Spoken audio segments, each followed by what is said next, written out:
Well, it is a day and night. The Minnesota Twins and Chicago White Sox will never forget, and we have Ray DeLessio here to explain. I will never forget it. They played a doubleheader, and in the two games, Twins and White Sox combining for 46 runs. Check it out. Game one, Minnesota's Torii Hunter. See ya! Solo shot in the third. Very next inning, Hunter's teammate Jason Kubel. That, ladies and gentlemen, is a grand slam. Minnesota wins game one, 20-14. That's like a football score. Game two, the hits continue, but this isn't the kind of hit you want to see. Jim Thome loses his bat and in the process hits Twins catcher Mike Redmond, who needed 7 stitches to close an ugly gash on his head. Amazingly, Redmond never lost consciousness. The other story of the game, Twins first baseman Justin Morneau. Morneau, 1, 2, 3 home runs in the game. Twins take the nightcap, winning 12-0, and according to Elias Sports Bureau, Minnesota's 32 runs were the most runs scored by one team in a doubleheader since 1939. You know, if there was ever an award for the toughest player during the NBA playoffs, no doubt the leading candidate would be Steve Nash of the Phoenix Suns. This postseason, Nash has been cut, battered, bruised, body checked, and yet he's bounced back every time. Remember this? Game one against the Spurs, Nash colliding with Tony Parker. So far, evidence tying Vic to an alleged dogfighting ring has been circumstantial, but now the lead investigator in the case tells YahooSports.com that she believes there is substantial evidence to eventually tie Vic directly to the crime.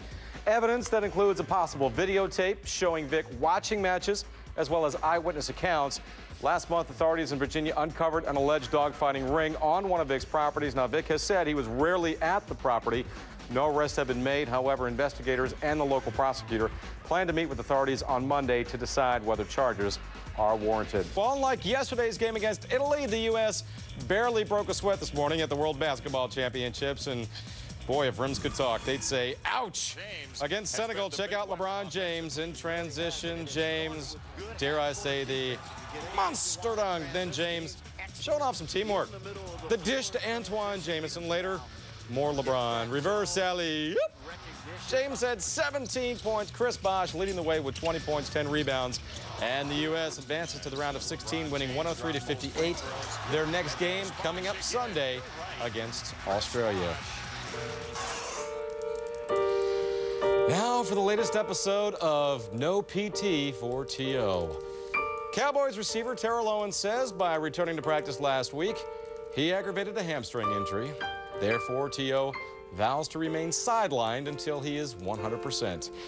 This from a guy who hasn't played any preseason games and who at one point missed 14 straight practices. Coach Parcells, will Owens ever play?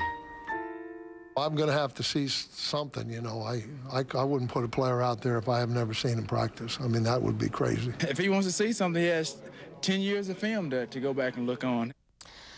Now, T.O. has a long way to go before he catches this guy. Today, former receiving great Jerry Rice is re-signing with the 49ers. But his return will be a brief one. It's only a one-day contract. Rice will then make his retirement official. And that is a look at Sports Robin. And you talk about one of the greats of all time. Yeah. 13 Pro Bowls, won 3 Super Bowls with the 49ers. The guy, he was good. He was good. In addition to dancing. In addition to 20 years. and 20 years of Dancing football. with the Stars.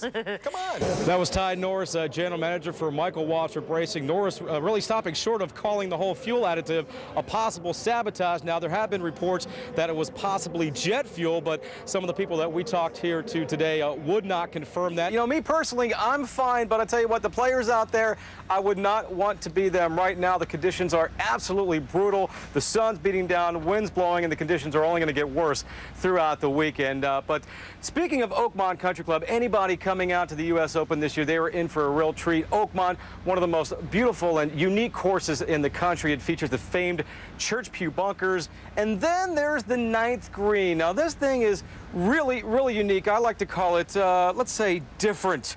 It measures 66 yards in length. And get this, serves as the practice green as well. But there is one major rule. A blue line has been set up separating the tournament green from the practice green. And should a player's ball cross that line, he must immediately pick it up. Any player who was caught practicing on the tournament side will be disqualified. Now, on the flip side, what happens if a player hits into the practice green during the tournament? Well, it happened yesterday. Tom Byram holing out a shot from the fairway did not count. Byron was able to take a free drop and make par from there. So basically the rule of thumb here at Oakmont, expect the unexpected. Tiger Woods, by the way, he just stepped off the practice tee. He's got a 136 tee time. Of course, Tiger entering the second round at 1 over par 71. I got to tell you, Mary Jo, I cannot lie. Being this is my first All-Star game, we get a number of perks as well out here in a gorgeous stadium around all these All-Stars. And of course, there is the free food factor. So that's always nice too. Ray, it looks like you have been having quite a bit of it. Yes, I have. And the best. Wow. Wow. Let me guess. Kathleen put you up to that, didn't she? I have to admit, yeah, it's all Kathleen. We still love you. I'm 700 miles away, I believe it is, and she's still on me. Can never get a break from her. Thanks, Ray. Have fun at the game. Thanks, guys.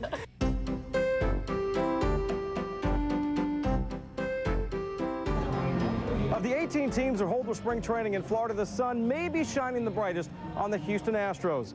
After missing the playoffs by a single game last season, Houston went out and added the 1-2 punch of pitchers Andy Pettitte and Roger Clemens, or some would say, the Texas two-step.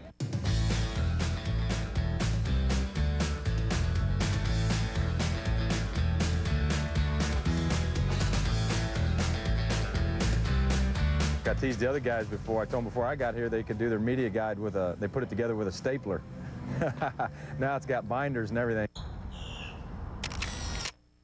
Everyone's already talking World Series and this and that. I mean, this club's got a lot of work to do. How many guys have come up to you and say, Roger, I hate to do this. Can you sign this for me? Yeah. You get the lot now? Yeah, the autographs are, part of it. Some people have been a little nervous to ask about them. I've got 2 kids now of my own, and, I want to get stuff for them. I don't like asking teammates or anybody to sign stuff, but my mother asked for 2 balls from Roger, so he's going to get one today. Now, the Astros gave Clemens a lot of perks to join the team, one of which does not include driving his own customized Hummer to spring training road games. That means riding the bus, and nobody likes doing that.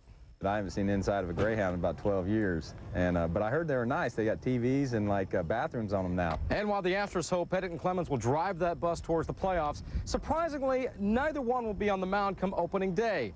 That honor's been given to Roy Oswalt, who said, "I don't see the others behind me, I see them with me." With today's postcard from spring training, Ray DeLessio, CNN, Kissimmee, Florida. Being the favorite in the Kentucky Derby doesn't always translate to victory. In fact, in the past 25 runs for the Roses, the favorite at post time has won only twice. Not a comforting thought for Yankees owner George Steinbrenner, who will field one of the early favorites in Bellamy Road. Even after his impressive victory in the Wood Memorial, some question as to whether Bellamy Road can live up to the hype. In his 2 starts this year, well, he's been extremely impressive. He's kind of had everything his way. Now let's see if he can do it without everything his way. In addition to proving his critics wrong, Bellamy Road could also give trainer Nick Zito his 3rd Kentucky Derby win. If not Bellamy Road, Zito has 4 other hopefuls. If we lose, I have to come up with something, because you have 5. But if we lose, we lose. I mean, that's the way it is. But sure it is. Pressure. 5 is better than 1. I'm not saying he couldn't win it. I think we'll put a suicide watch out on Nick if he doesn't win with one of those. But like Bellamy Road, Afleet Alex was also impressive when he won the Arkansas Derby. However, one big difference, Afleet Alex has run more prep races, something first-time Kentucky Derby trainer Tim Ritchie says is very comforting. I haven't been here, but I know just running horses in general, when you get to bigger races, when you have a horse that's been tested, you know what he is, you know what he's capable of. And here's something else we know. With a full field of 20 horses, forecasters calling for beautiful weather, and more than 100,000 fans cheering, this year's Kentucky Derby may not only be the fastest 2 minutes in sports, but the greatest.